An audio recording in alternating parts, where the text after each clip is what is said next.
시간 하나님께서 우리에게 주시는 말씀은 구약 성경 사무엘상입니다. 구약 성경 사무엘상 17장 41절에서 54절입니다.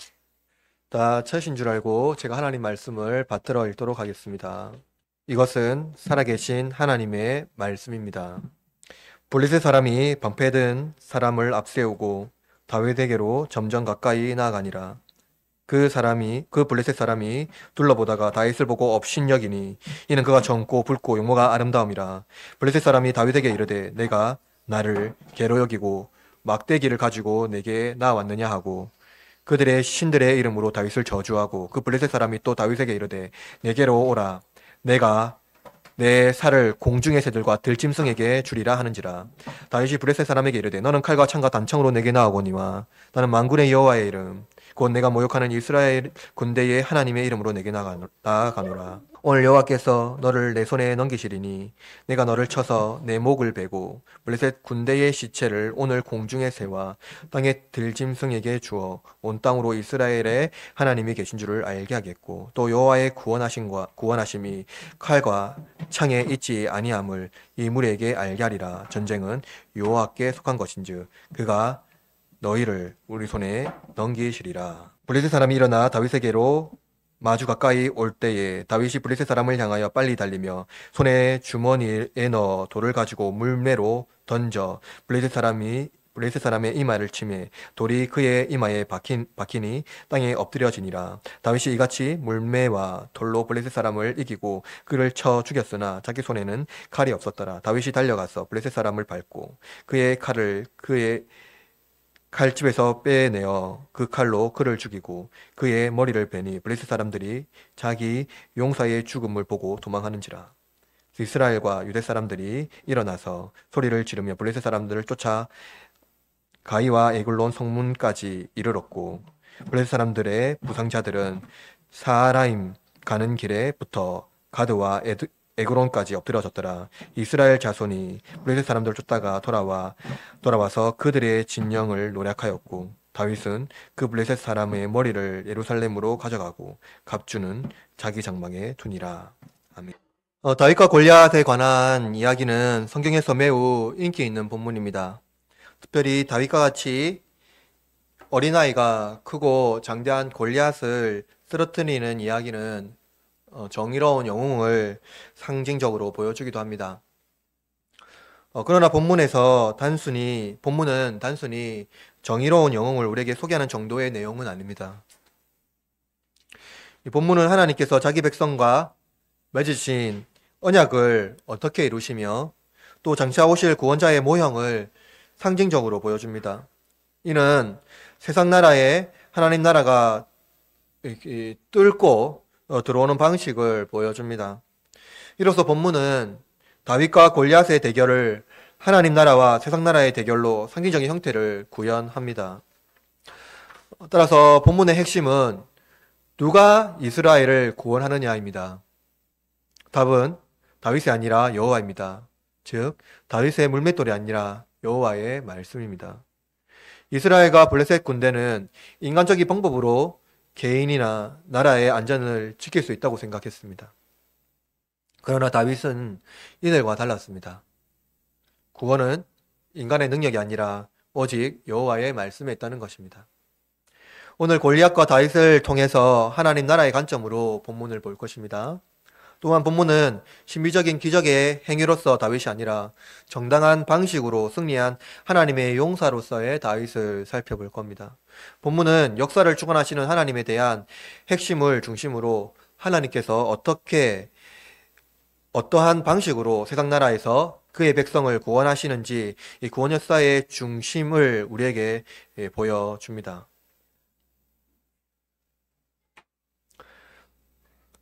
하나님의 세상의 임수적인 방식이 아니라 하나님 나라의 원리와 복음의 방식으로 하나님은 전쟁에서 그의 백성을 구원하십니다. 본문의 다윗을 통해서 하나님은 장차 큰 전쟁에서 승리하시는 그리스도를 또한 상징적으로 보여줍니다. 그러므로 제가 여러분에게 설교하고자 하는 주제는 이것입니다. 전쟁은 여호와의 주권에 있으며 하나님께서는 의인을 통하여 자신의 나라를 이루십니다. 입니다. 본문의 말씀을 통해서 저와 여러분이 하나님께서 자신의 나라를 어떻게 이루어 가시는지 또 통치하시는지 살펴보는 시간이 되기를 바랍니다. 첫째입니다. 거대한 세속나라에 대항하는 하나님 나라. 본문은 무시무시한 전쟁의 서막을 알리고 있는데요. 블레셋은 이스라엘 앞에 와 있고 특히 그 중에 골리앗이라는 이 장수는 거인과 같아서 이스라엘 중에 아무도 나서는 자가 없습니다. 그때 다윗이 나타나서 저 거대한 블레셋 사람과 맞서겠다고 하는 이 서사가 본문의 핵심입니다. 다윗은 자신의 용맹함을 자랑하기 위해서 골리앗 앞에 나아가 싸우겠다는 것이 아닙니다. 저 블레셋 사람이 살아계신 하나님의 군대를 또 하나님의 이름을 모욕하고 있기 때문입니다. 이들은 무기가 서로 다르죠. 골리앗은 존재 자체가 무기입니다. 그는 거대하고 그 장대한 비골을 본 사람은 사시나무 떨듯이 그 앞에 맥없이 무너집니다. 골리앗은 무장했고 방패와 거대한 창을 들고 있습니다. 그러나 다윗은 무장하지 않았고 평소 사용하던 물맷돌 5개를 시내에서 골라 가져갑니다. 본문 41절 이렇게 말합니다. 블레셋 사람이 방패 든 사람을 앞세우고 다윗에게로 점점 가까이 나아갑니다. 세상의 방식이죠. 그는 방패된 사람을 앞세우고 먼저 그것으로 방패막을 삼고 다윗에게 나아갑니다. 어떤 장소가 나오는지 모르니까 그렇게 나아가는 것이죠. 골리앗은 이스라엘 진영의 군사와 싸울 기세로 무장하고 그 앞에 섰을 것입니다. 골리앗의 싸움에 블레셋의 운명에 달려있죠. 그는 철저히 무장했고 반드시 이기리라는 전의를 다졌을 것입니다. 그러나 골리앗 앞에 나타난 장수는 그가 기대했던 장수가 아니었습니다. 본문 42절에 이렇게 말합니다. 그 블레셋 사람이 둘러보다가 다윗을 보고 업신여기니 이는 그가 젊고 붉고 용모가 아름다움이니라. 골리앗 자신이 생각했던 상대가 아닙니다. 둘러봐도 적수가 없었고 그냥 아래 보니까 아주 조그만한 아이가 있는 것이죠. 적어도 어느 정도 적수가 되어야 할 사람이 나왔어야 하는데 골리앗의 입장에서는 이것은 모욕적인 행위였습니다. 그래도 약속된 전쟁이며 싸움은 해야 했습니다. 골리앗은 다윗을 집어삼킬 만큼 탐욕스러운 눈빛으로 다윗을 노려봅니다. 다윗을 경멸하며 업신여깁니다. 이 개같은 아이가 너희를 구원하겠느냐 라고 말하면서 너무 어이없는 전쟁이라 그는 생각하고 있는 것이죠. 적어도 전쟁을 하려면 전쟁과 관련된 무기와 용모가 있어야 합니다. 아무리 생각해도 다윗과 같은 자세로 전쟁에 나가는 것은 전쟁을 대한 태도가 아니라는 것이죠. 최신 장비와 무기로 무장하고 존재 자체가 무기인 골리앗은 전쟁에 특화된 인간 병기였습니다. 그가 다윗에게 이렇게 말합니다. 43절에 이렇게 말합니다. 블레셋 사람이 다윗에게 이르되 내가 나를 개로 여기고 막대기를 가지고 내게 나왔느냐 하고 그의 신들의 이름으로 다윗을 저주하고. 골리앗은 최신 장비와 최신 무기를 가지고 전쟁을 위한 태도를 잘 갖추고 있습니다. 적어도 전쟁을 하려면 골리앗같이 잘 준비하고 나와야 합니다. 골리앗은 다윗의 막대기에 집중합니다. 그는 아마도 다윗의 물맷돌보다 막대기가 무기인 줄 알았을 것입니다. 골리앗의 거대한 창과 다윗의 막대기라 양모리를 돌보는 막대기가 전쟁 무기가 될 수 있을까요? 골리앗은 다윗에게 자신을 개같이 보이는지 질문하면서 오히려 다윗을 개처럼 보고 있습니다. 너 지금 전쟁하러 나온 거 맞냐? 내가 개로 보이느냐? 골리앗은 이스라엘의 신을 저주합니다. 왜냐하면 그의 신의 능력이 형편없다고 생각했기 때문이죠. 골리앗은 다윗에게 개로 보이는가? 질문한 이 말은요, 복선으로 조금 후에 그는 다윗에게 개죽음을 당합니다. 골리앗은 하나님 나라를 대적하는 세속나라의 장수입니다. 상징적인 대표이죠.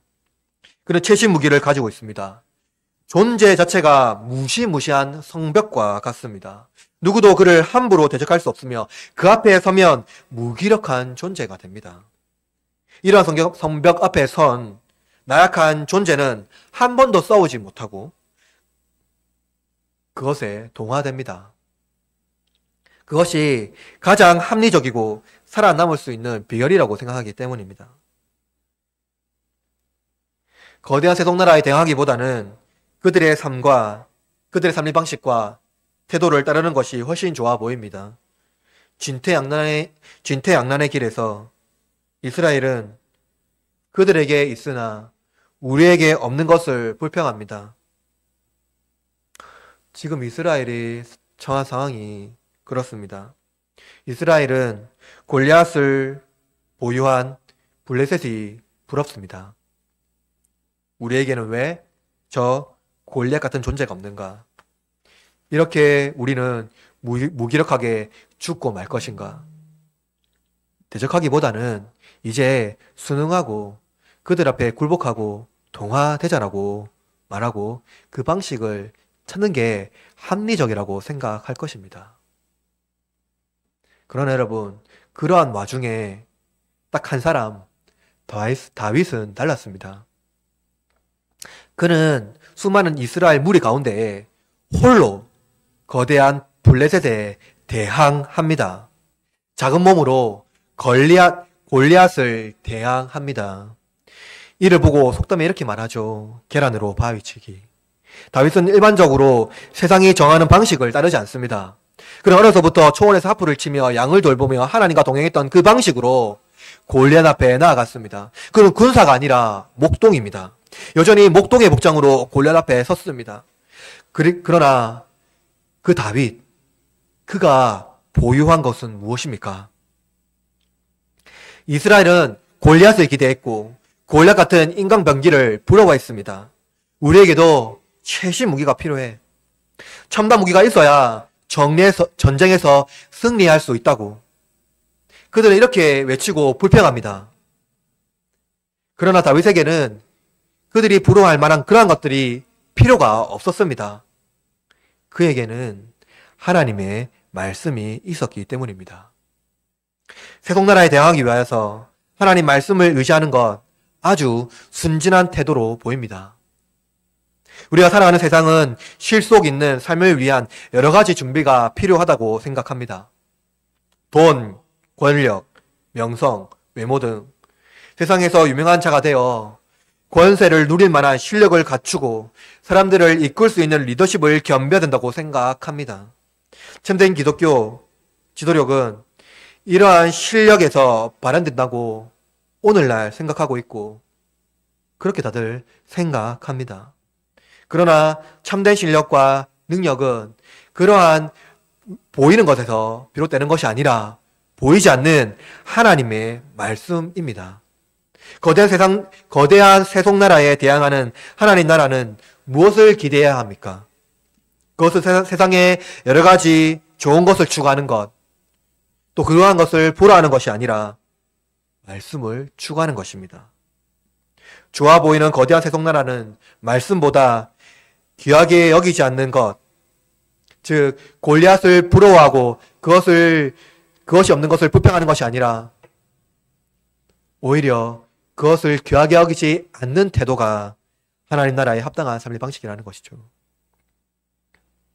이것이 하나님 나라가 세상 나라를 대적하는 다윗의 방식이며 우리의 삶의 방식이 되어야 합니다. 둘째로 거대한 세속 나라에 대한 여호와의 구원입니다. 이 본문은 골리앗이 다윗을 저주하며 그의 시차를 매장하지 않고 새들과 들짐승에게 주겠다고 골리앗이 선언합니다. 이는 이스라엘과 다윗이 섬기는 신이 가치 없다라고 말하는 것과 같습니다. 골리앗이 볼 때 이스라엘의 신은 세상 물정을 모릅니다. 그러나 다윗은 골리앗의 가치관을 저항하고 있죠. 본문 45절 다 같이 읽어볼까요? 45절 시작. 다윗이 블레셋 사람에게 이르되 너는 칼과 창과 단창으로 내게 나아오거니와 나는 가운데 여호와의 네가 모욕하는 이스라엘 군대의 하나님의 이름으로 내게 나아가노라.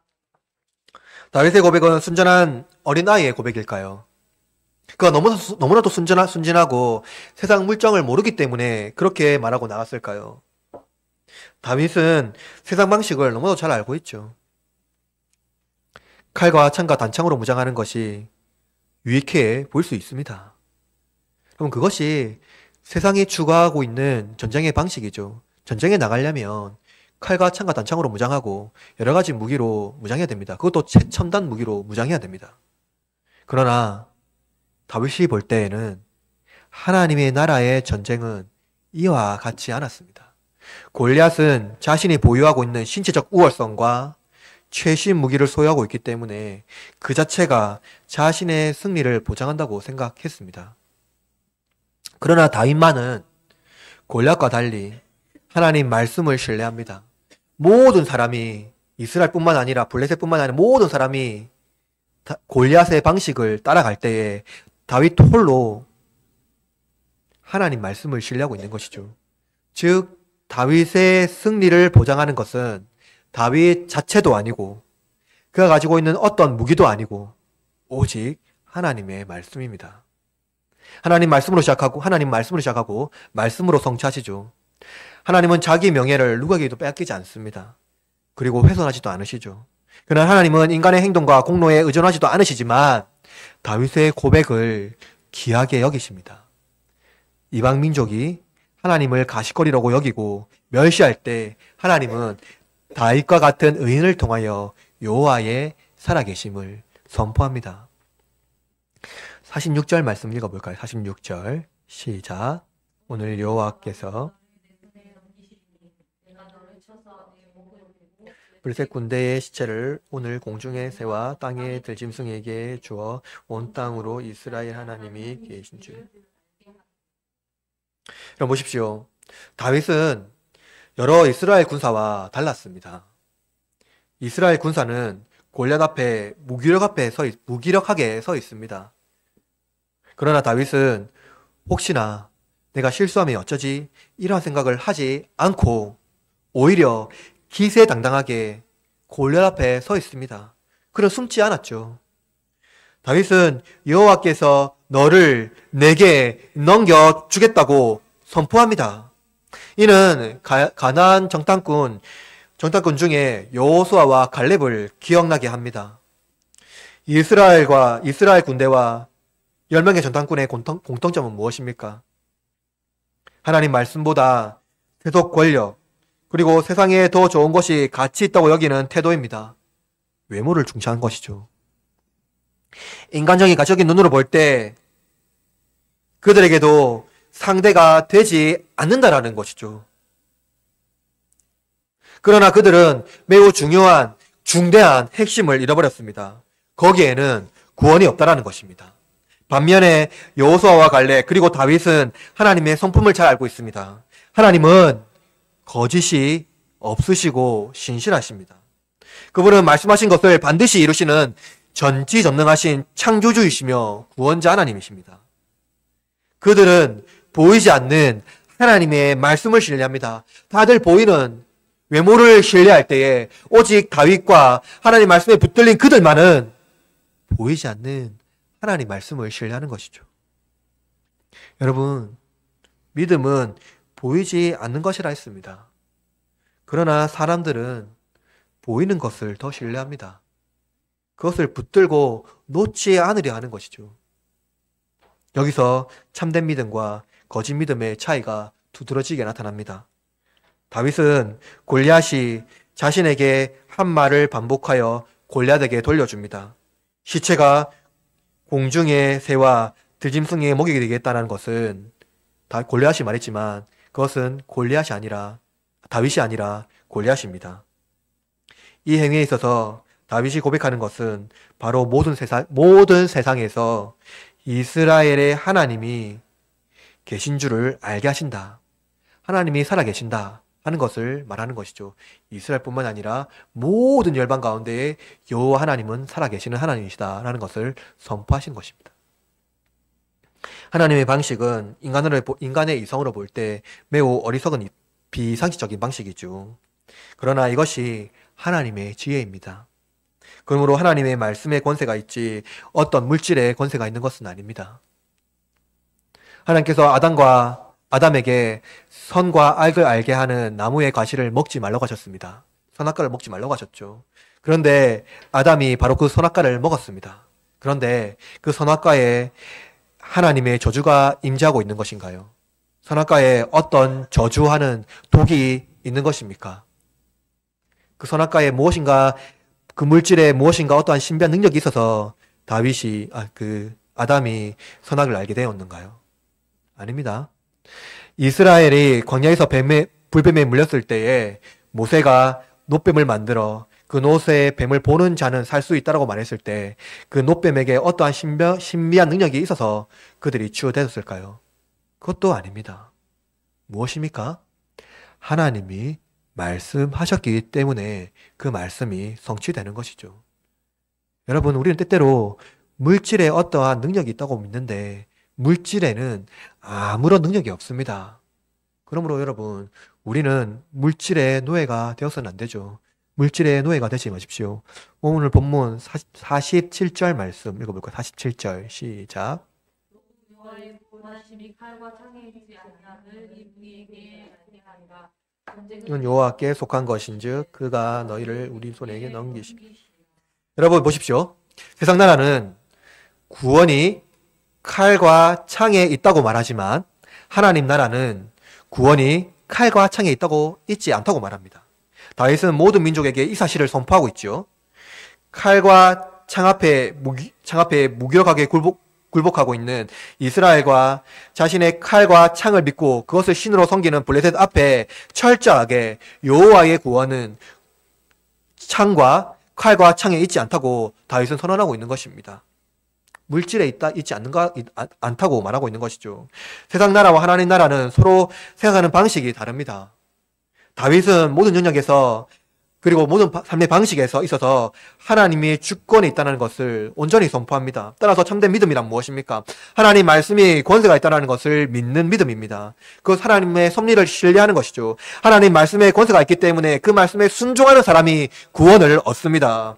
그리스도인은 세상의 문화가 세속 사회를 이끌어가는 삶의 방식을 저항해야 합니다. 그들은 하나님 말씀을 비웃으며 그것은 유치하고 헛된 일이라고 말할 때 하나님 말씀이 권세가 있으며 참된 믿음이라는 것을 우리는 선포해야 합니다. 그렇다고 해서 여러분, 우리는 아무런 준비 없이 하나님에게만 모든 일을 미루는 행위를 해서는 또한 안 됩니다. 하나님께서는 반드시 그의 뜻과 섭리를 이루시지만 하나님께서는 자기 나라를 이루시기 위하여 우리를 동력자로 부르십니다. 다윗은 초원에서 양들을 지키며 공과 사자가 나타나면 도망치지 않고 양떼를 지키기 위하여 철저하게 준비했고 그는 양떼를 지켜냈습니다. 마치 하나님의 양떼를 지켜내듯이 이리떼가 몰려오더라도 다윗은 도망치지 않고 당당하게 맞섰습니다. 본문 48절과 49절 말씀. 블레셋 사람이 일어나 다윗에게로 마주 가까이 올 때에 다윗이 블레셋 사람을 향하여 빨리 달리며 손을 주머니에 넣어 돌을 가지고 물매로 던져 블레셋 사람의 이마를 치매 돌이 그의 이마에 박히니 땅에 엎드려지니라. 다윗은 물맷돌을 잘 준비했습니다. 평소 사자와 곰을 이길 정도의 다윗이라면 저 거대하고 느릿느릿한 골리앗 정도는 아주 쉬운 관역에 불과했을 것입니다. 그러나 무기가 중요한 것이 아닙니다. 하나님을 신뢰하는 그 믿음이 중요한 것이죠. 이런 유치한 믿음이 아닙니다. 우리는 다윗과 같은 영적인 돌을 들어야 합니다. 그리고 저 세속나라를 향하여 믿음으로 그 돌을 던져야 합니다. 영적인 돌을 던지며 우리는 골리앗 같은 가증스럽고 세속적인 욕망을 대적해야 합니다. 세속나라에 있는 것을 부러워하는 것이 아니라 하나님이 우리와 함께하는 것을 기뻐해야 한다는 것이죠. 하나님 나라는 블레셋의 방식으로 이루어지지 않으며 여호와의 구원은 세상의 좋은 것으로 이루어지지 않는다는 것을 우리는 깨달아야 합니다. 여전히 세상의 좋은 것이 우리에게 없기 때문에 패배의식으로 살아가는 이스라엘이 되지 말라고, 구원은 여호와께 있음을 선포하고 너희가 같은 거장이 되어야 한다라고 오늘 본문에서 우리에게 가르쳐주고 있는 것이죠. 말씀으로 승리하는 저와 여러분이 되기를 바랍니다. 마지막으로 셋째, 거대한 세속나라 중에 위대한 하나님 나라의 건설입니다. 이제 마지막으로 하나님 나라의 건설에 대해서 살펴봅시다. 50절의 말씀에 보면 다윗이 골리앗을 쳐 죽였으나 손에 칼이 없다라고 기록합니다. 다윗의 서사에서 다시 한번 골리앗을 칼과 창과 같은 무기로 이기는 것이 아니라는 것을 다윗은 다시 증명하는데요. 골리앗은 최신 무기를 한 번도 사용하지 못하고 그 자리에서 정말 개죽음을 당했습니다. 그는 다윗이 자신이 개로 여기는 것에 대하여 분노했으나 실제로 그가 개였죠. 활약이 무장했으나 그가 신뢰하는 외적인 것은 썩고 부패하고 사라질 것에 불과한 것에 반하여 다윗이 신뢰하는 하나님의 말씀은 영원한 것이었습니다. 골리앗은 다윗을 평범하다 못해 한 주먹거리도 안 되는 개와 같은 것으로 보았지만 다윗과 함께 하시는 여호와 하나님을 그는 보지 못하는 영적인 소경이었습니다. 다윗은 골리앗의 칼로 골리앗의 머리를 베어 버렸습니다. 그 역시 블레셋은 다윗이 이스라엘에게 의기양양하게 했던 말을 기억해야 했습니다. 사무엘상 17장 8절 하반절과 9절입니다. 제가 읽겠습니다. 너희는 한 사람을 택하여 내게로 내려보내라. 그가 나와 함께 싸워서 나를 죽이며 우리가 너희의 종이 되겠고 만일 내가 이겨 그를 죽이면 너희가 우리의 종이 되어 우리를 섬길 것이니라. 다윗이 골리앗을 이겼으니 그들은 약조한 대로 블레셋은 이스라엘의 종이 되어야 했습니다. 그러나 그들은 도망쳐버렸죠. 진짜 왕이 가짜 왕을 처단하자 세상의 권세 잡은 자의 졸개들이 도망쳐 버립니다. 다윗의 승리는 이스라엘과 블레셋의 전쟁으로 마무리되는 것이 아닙니다. 성경이 다윗과 골리앗이라는 이 이상한 전쟁의 내용을 기록한 것은 하나님 나라가 어떻게 나타나는지 보여주는 실제적인 운유입니다.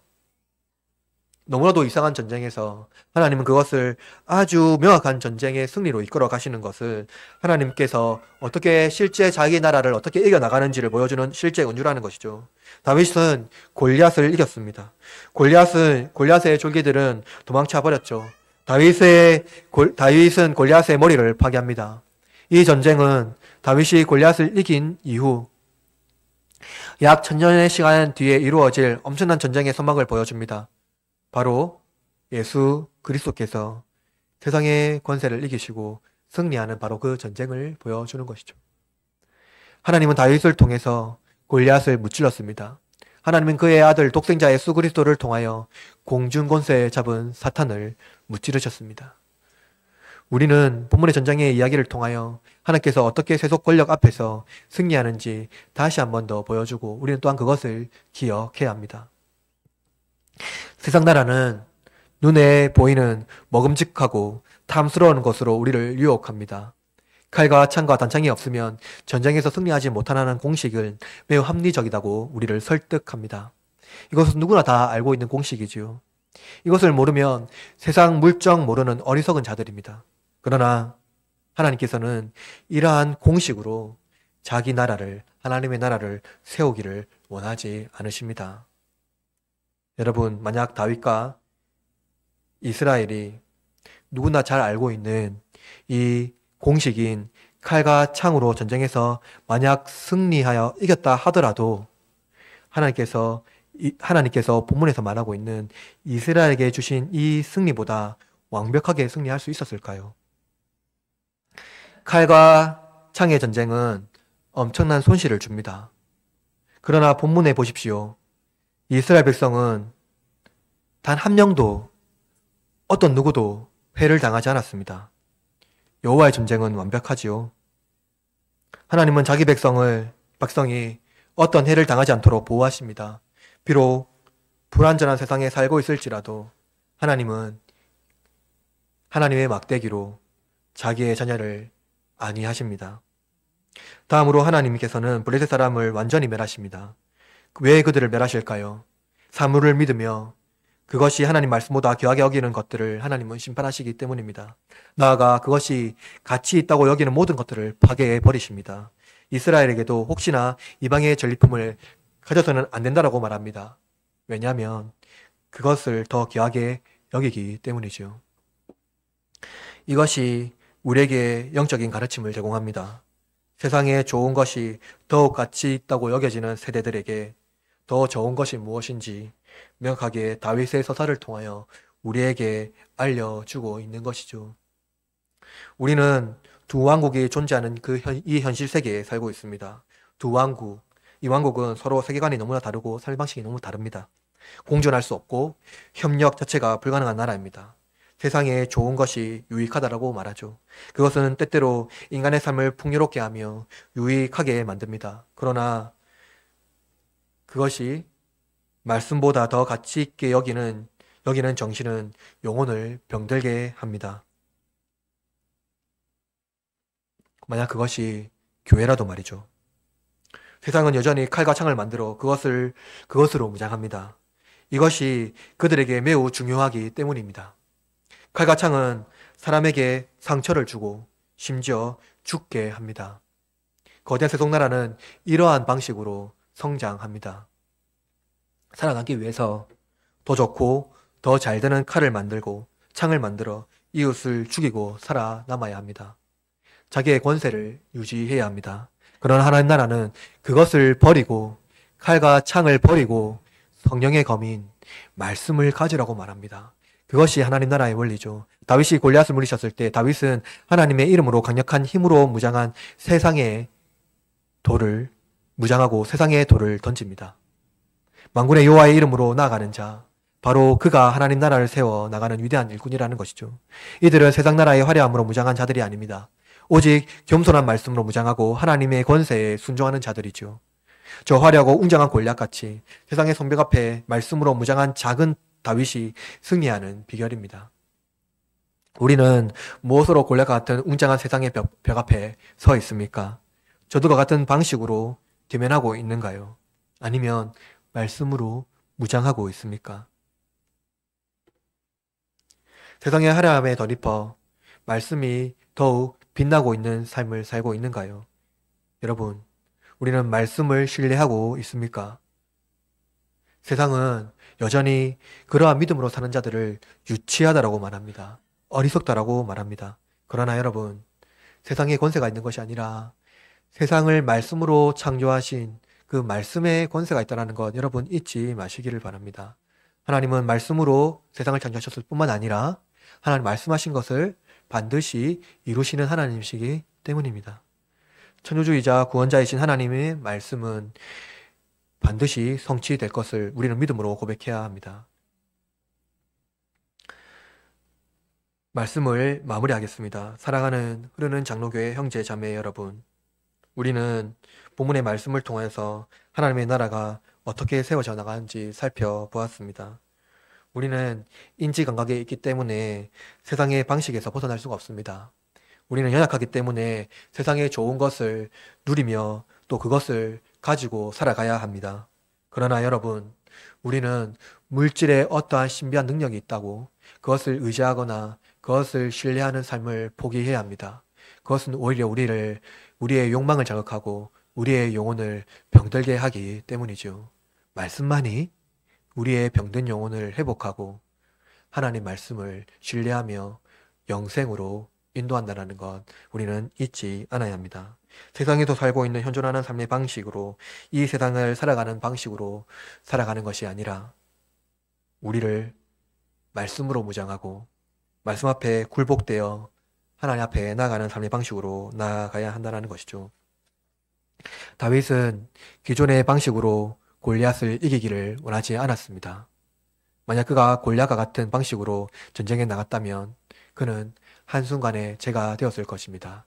만약 승리하였더라도 온전한 승리를 불가능했을 것입니다. 그러나 여러분, 우리가 비록 지금 이 세상의 방식이 우리를 유혹하고 그것이 골략같이 웅장한 성처럼 보일지라도 하나님은 말씀하셨기 때문에 이 세계에서 우리가 해를 당하지 않고 온전히 승리하는 완전한 방식은 하나님 말씀을 신뢰하고 그 말씀으로 무장하는 것 뿐입니다. 세상의 좋은 것들을 신뢰하는 태도를 포기하고 하나님 말씀에 더 같이 있으며 유일한 믿음이라고 고백하는 신앙 공동체가 우리 교회라는 사실을 기억하고 살아갈 때에 다윗에게 승리했던 그 승리를 우리에게 하나님은 주실 것입니다. 일주일의 삶을 살아갈 때에 여러분 하나님 말씀을 신뢰하고 그 말씀으로 무장하는 저와 여러분 그런 흐르는 장로교회 공동체가 되기를 주님의 이름으로 축원합니다.